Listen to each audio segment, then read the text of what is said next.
नमस्कार विद्यार्थी मित्रांनो, KTHM ई-लर्निंग या प्लॅटफॉर्मवर मी कांचन शेटे तुम्हा सर्वांचे पुन्हा एकदा स्वागत करते.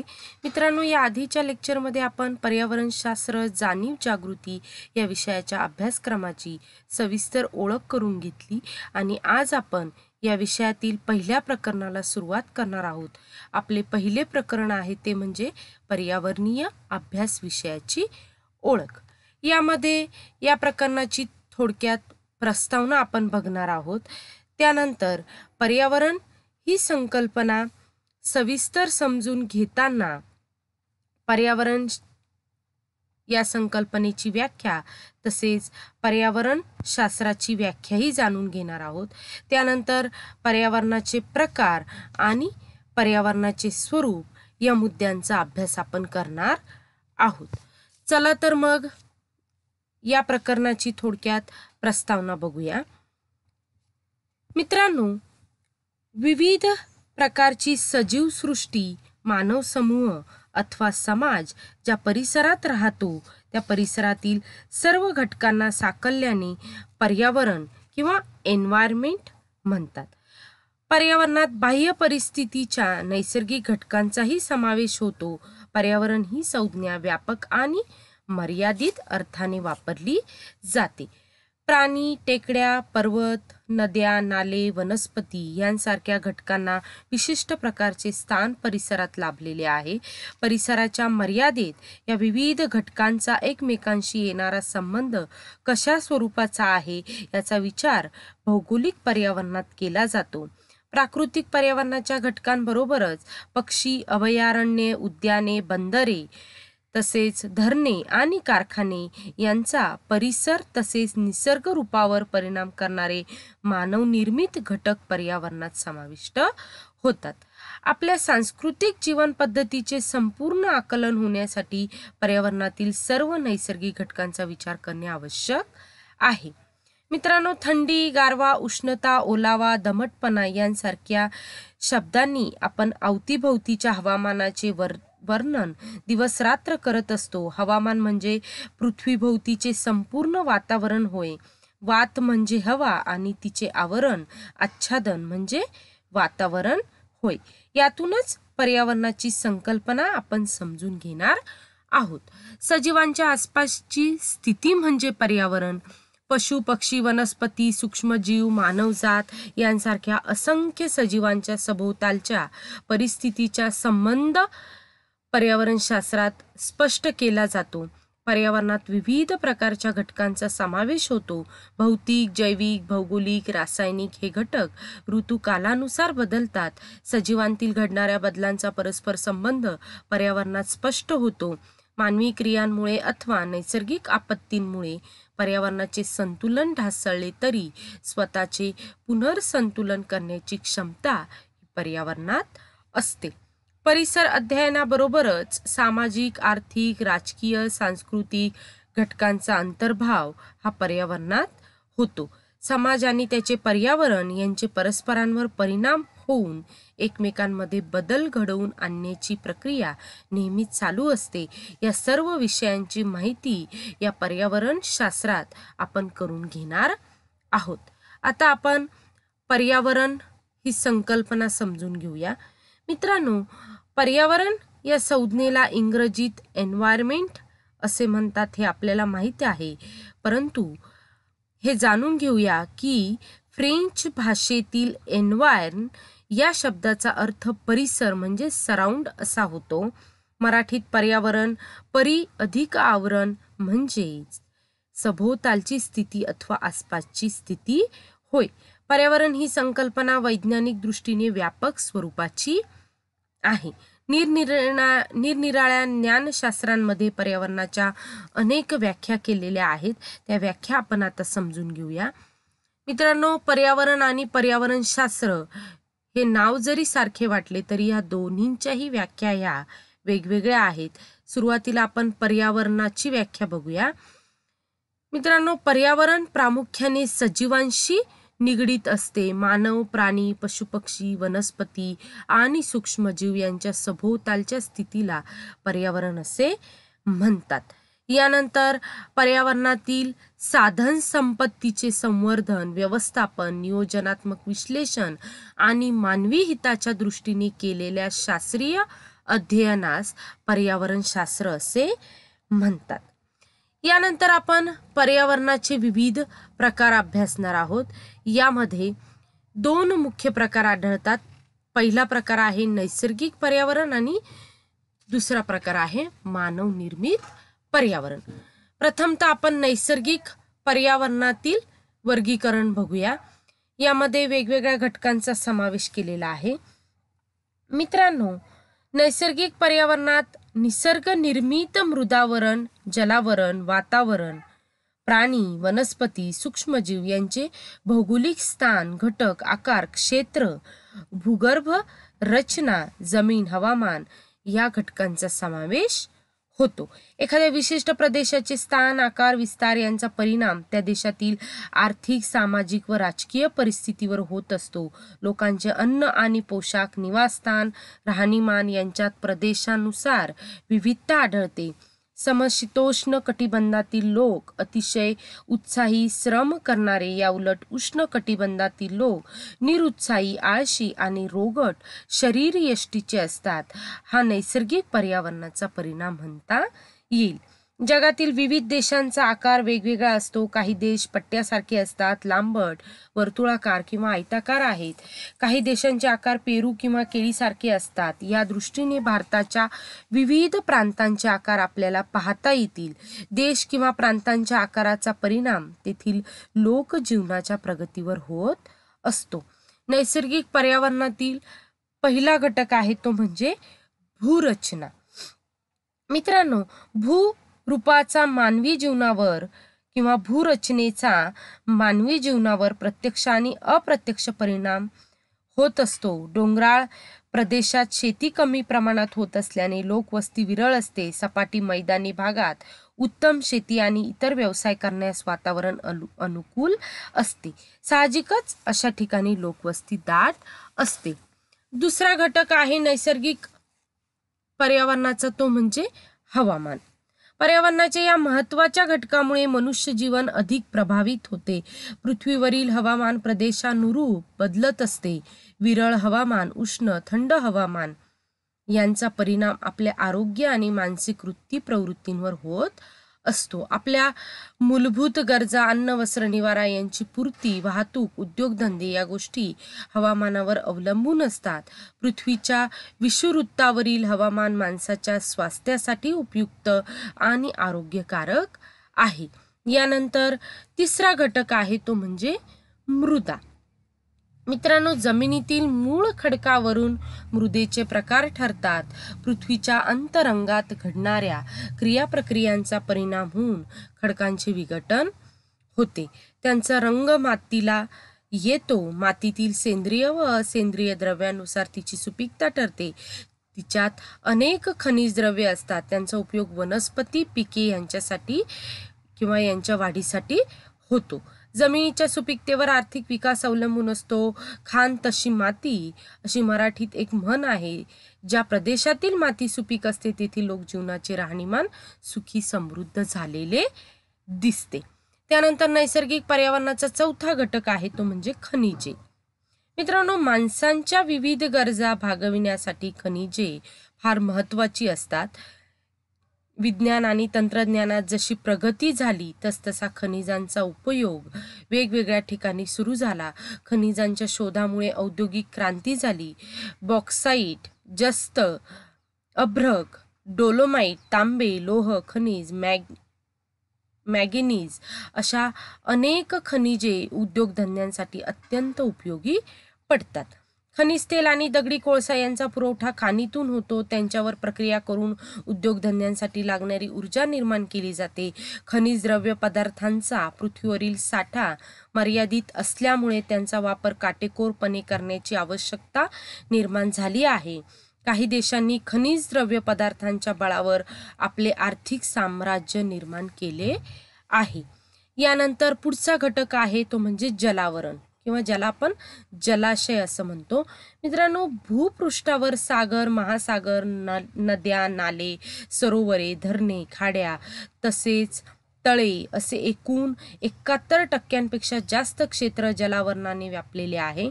आपल्याला जगण्यासाठी पाणी अत्यावश्यक आहे. मानवी वस्ती, गावे, नगरे, महानगरे, शहरे जलाशयाच्या जवळ वसलेली आहेत. पाण्याचा परिणाम हवामान आणि शेती, उद्योगधंदे, लोकसंख्या या घटकांवर होतो. त्यानंतर नैसर्गिक पर्यावरणाचा पुढचा घटक आहे तो म्हणजे वनस्पती. मृदा आणि हवामान या घटकांवर पिके आणि वनस्पतींची वाढ अवलंबून असते. आपल्या भरण पोषणासाठी लागणारे अन्न, संरक्षणासाठी वस्त्र, निवारा, इंधन तसेच आरोग्यासाठी औषधे अशा अनेक गोष्टी वनस्पतींपासून मिळतात. वातावरणात ऑक्सिजनचे प्रमाण संतुलित ठेवण्याचे काम वनस्पती प्रामुख्याने करतात. वन क्षेत्राच्या तोडीमुळे ऑक्सिजनचे प्रमाण थोडक्यात आले आहे. वृक्ष संवर्धन करणे ही आजच्या काळाची गरज ठरली आहे. यानंतर नैसर्गिक पर्यावरणाचा शेवटचा घटक आहे तो म्हणजे प्राणी.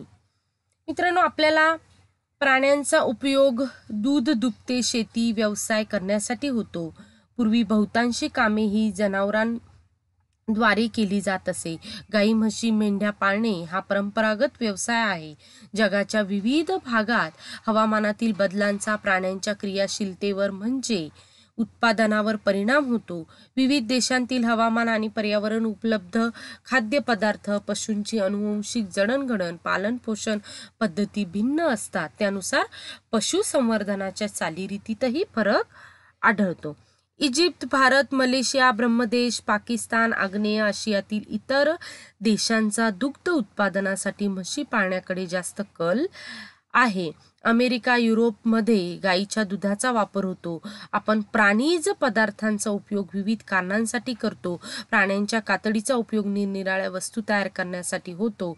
रेशीम किड्यांपासून रेशीम मिळवले जाते. बोकड, कोंबड्या, डुकरे इत्यादी मांसाहारासाठी माणसांच्या आहाराचा भाग आहे. यानंतर पर्यावरणाचा दुसरा प्रकार आहे तो म्हणजे मानवनिर्मित पर्यावरण. मित्रांनो, या पर्यावरणात आर्थिक, राजकीय, सामाजिक, धार्मिक, सांस्कृतिक, लोकसंख्या, वसाहती या सर्व घटकांचा संबंध असतो. पृथ्वीच्या निर्मितीनंतर वातावरण तयार झाले, ती गतिशील झाली, तिच्यावर वातावरण आणि सौरशक्तीमुळे सजीव सृष्टी निर्माण झाली. पृथ्वीत नैसर्गिक बदल होत असताना मानवजातीमध्येही उत्क्रांती होत गेली. सजीव सृष्टीत आपण इतर पशुपक्षी यांच्यापेक्षा बुद्धिमान व क्रियाशील ठरलो. आपण कौशल्यपूर्ण व्यवहार करून परिस्थितीत बदल घडवून आणले. आपली स्वतःची संस्कृती निर्माण केली. मानवी जीवनाची विकास प्रक्रिया ही नैसर्गिक परिवर्तनावर आधारलेली आहे. मानव आणि त्याचे जीवन, समाज, संस्था, आर्थिक स्थिती, राहणीमान इत्यादी घटकांचा समावेश सांस्कृतिक पर्यावरणात होतो.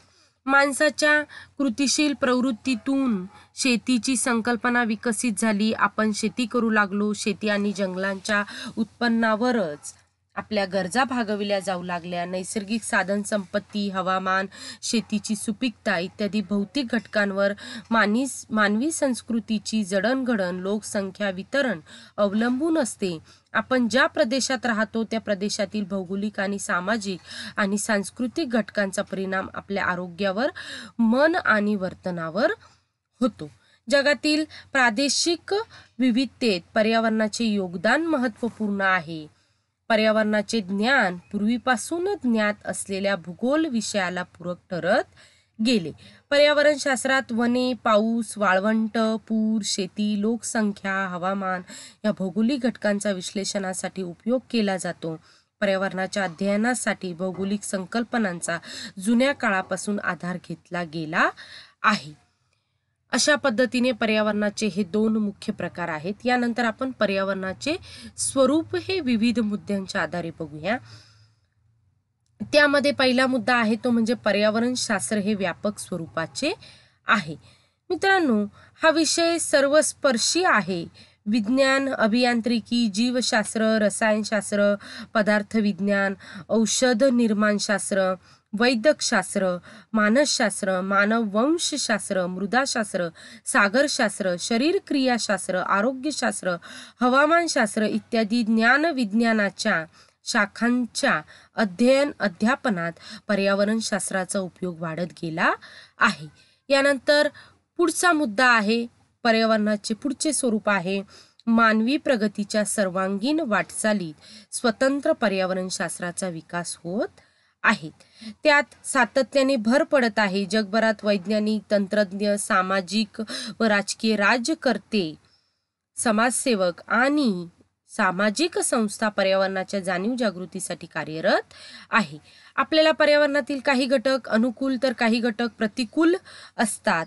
अनुकूल घटकांमुळे जंगलांपासून शेती, कापसापासून वस्त्र, दगड मातीपासून घरे उभारून आपली प्रगती झाली. प्रतिकूल घटकांमुळे आपल्या विकासात बाधा निर्माण होते.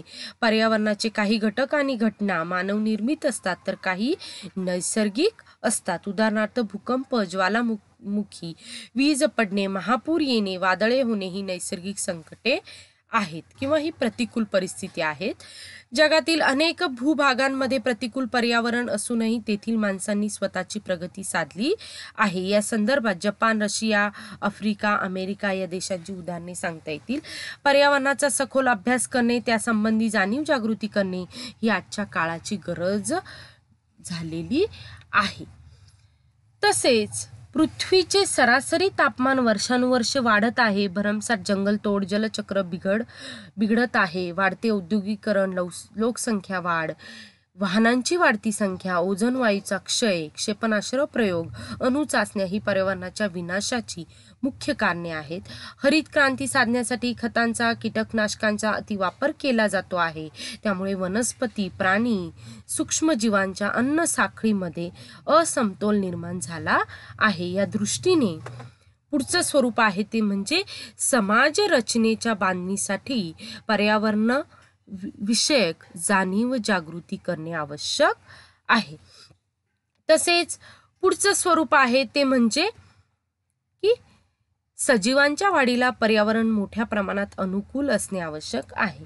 मित्रांनो, सजीवांच्या अन्न साखळीतून ऊर्जेचे वहन होते. प्राणी, प्राणवायू ज्याला आपण ऑक्सिजन असं म्हणतो किंवा कार्बन डायऑक्साईड, नत्रवायू, नायट्रोजन, असेंद्रिय मूलद्रव्ये आणि संयुगे हे त्यांच्या जीवनक्रियेसाठी आवश्यक आहेत. वनस्पतीच्या श्वसन व उच्छ्वसनाद्वारे वायूंचे आपोआप संतुलन होते. अनैसर्गिक घटकांद्वारे पर्यावरण प्रणालीची एकसंगता भंग पावते. कारखाने, उद्योगधंदे, वाहने इत्यादींचा अनैसर्गिक घटकांचा समावेश होतो. म्हणूनच सजीवांच्या वाढीला पर्यावरण मोठ्या प्रमाणात अनुकूल असणे आवश्यक आहे. यानंतर पुढचे स्वरूप आहे नैसर्गिक साधन संपत्तीचा कौशल्यपूर्वक विकास साधून पर्यावरण संरक्षण आवश्यक आहे. मित्रांनो, सध्या पर्यावरणाची अवस्था बदलत आहे. त्याची कळत न कळत अवनती होत आहे. हीच परिस्थिती कायम राहिली तर सजीवांसाठी पोषक वातावरण उरणार नाही. याची जाणीव सर्वांना होणे आवश्यक आहे. पर्यावरणाचे संतुलन राखणे हे आपले कर्तव्य आहे. आपण प्राणी व वनस्पती यांच्या संरक्षणासाठी जबाबदारी स्वीकारली पाहिजे. आपल्या पर्यावरणातील हस्तक्षेप वाढला आहे, तो आपण कमी केला पाहिजे. विज्ञान तंत्रज्ञानाचा विकास झाला, औद्योगिक क्रांती झाली, तेव्हापासून पर्यावरणात सतत बदल होत गेले. पृथ्वीचे संरक्षण करणे ही आता आपली जबाबदारी आहे. ज्या पृथ्वीने आपल्याला सांभाळले तिला आता आपल्या आधाराची गरज आहे. तसेच नैसर्गिक पर्यावरणाचा मानवी जीवनावर प्रभाव पडत असतो. आपण नैसर्गिक संपत्तीचा कौशल्यपूर्वक विकास केला आहे. त्या दृष्टीने पुढचं स्वरूप आहे ते म्हणजे पर्यावरण समस्येविषयी अचूक निर्णय घेण्याची क्षमता आपल्यात निर्माण करणे आवश्यक आहे. मित्रांनो, पर्यावरणाचे नियोजन आणि व्यवस्थापन, नैसर्गिक साधन संपत्तीचा विनियोग व त्याचा आराखडा, हवा, पाणी, मृदा, ध्वनी प्रदूषणाची तीव्रता कमी करणे व त्यावर उपाययोजना करणे या गोष्टी जाणीवपूर्वक केल्या तर पर्यावरणाचे संरक्षण होऊन भावी पिढीचे कल्याण साधले जाईल. लोकसंख्या वाढ, साधन संपत्ती, प्रदूषण इत्यादींचा परिसर संबंध, परस्पर संबंध व त्याचे इतर परिणाम, त्याच्यातील गुंतागुंत यांचा अभ्यास पर्यावरणशास्त्रात होतो. यांच्या अध्ययनामुळे पर्यावरण समस्येविषयी अचूक निर्णय घेण्याची क्षमता आपल्यात निर्माण होईल. विज्ञान तंत्रज्ञानात प्रगती झाली आहे ती निरर्थक होण्याची शक्यता आहे. जे तंत्रज्ञान आपण मिळवले ते घातकही ठरू शकते हे पर्यावरणशास्त्राच्या अभ्यासावरून स्पष्ट होते. या शास्त्रात परिस्थितिकीच्या तत्वांचा, त्यांची संरचना, जैविक अजैविक घटक, परिसंस्थेची कार्य आणि संतुलनाचा समावेश होतो. अशा पद्धतीने पर्यावरणाचे स्वरूप आपण आज इथे अभ्यासले. यानंतर पुढच्या लेक्चरमध्ये आपण पर्यावरणाची व्याप्ती बघणार आहोत. तत्पूर्वी आज आपण इथेच थांबूया. धन्यवाद.